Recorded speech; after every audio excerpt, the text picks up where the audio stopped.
માટે જો ને આ તો રવિ મંડળ માં રજની નહીં અને શશી મંડળ માં નહીં તલતાપ તેમ મૂર્તિ ભવેશ્વર મહાદેવની એ તો હરણ સર્વે સંતાપ બોલો ભવેશ્વર મહાદેવની જય જય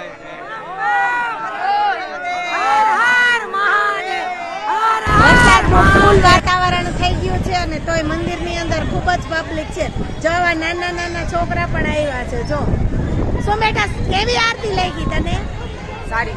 તો ખૂબ સરસ દિવ્ય અને ભવ્ય આરતી થાય છે દાદાની. અને અહીંયા જો સુંદર દાદા બિરાજમાન છે.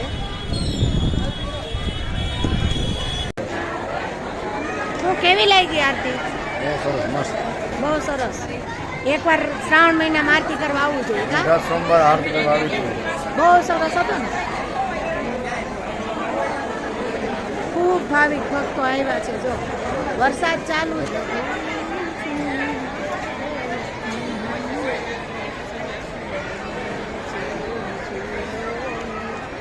હા, પ્રથમ પૂછીએ ગજાનન ગણપતિ મહારાજના ચરણોમાં નમન કરી વિડીયોની શરૂઆત કરીએ છીએ. જય શ્રી કૃષ્ણ, જય માતાજી, જય સ્વામિનારાયણ, હર હર મહાદેવ. ભક્તજનો, આજે અમે રાજકોટમાં આવેલા પંચનાથ મહાદેવના મંદિરે આવ્યા છીએ અને આ મંદિરની આરતી ખૂબ જ પ્રખ્યાત છે અને ખૂબ જ સરસ આ આરતી હોય છે. અને આ આરતીની અંદર ખૂબ જ મોટી ઉંમરના દાદા ખૂબ સરસ મજાનું નગારું વગાડે છે અને બે ઘંટના સુંદર નાદથી આ આરતી થાય છે.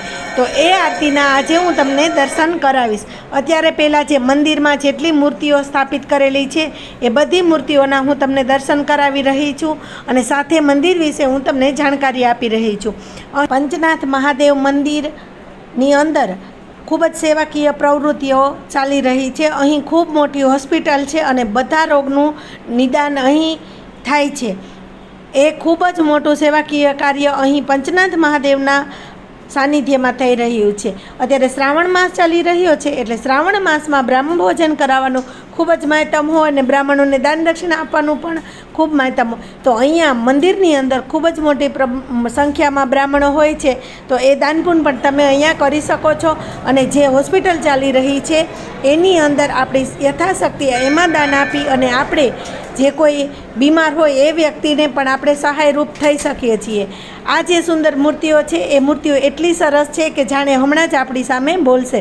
એટલી સરસ આ મંદિરની અંદર મૂર્તિઓ રાખેલી છે અને જેવી સુંદર આ મૂર્તિઓ છે એવું જ સરસ આ પંચનાથ મહાદેવ મંદિર ટ્રસ્ટનું સુંદર કાર્ય છે.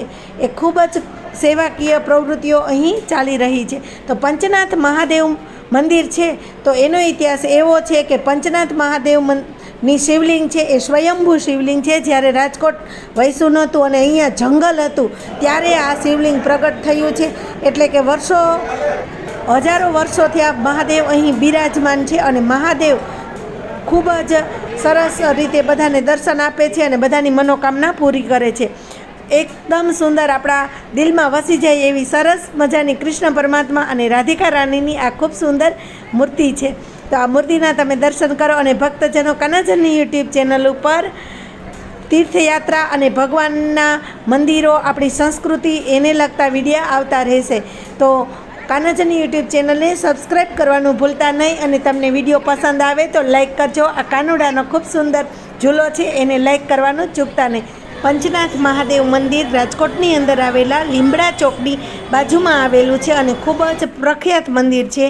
એટલે કોઈ પણ વ્યક્તિને પૂછીએ તો એ આપને બતાવે.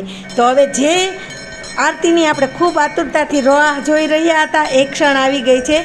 તો ચાલો ભક્તજનો, આપણે હવે આ ભક્તજનોની ભીડમાં આરતીના દર્શન કરીએ.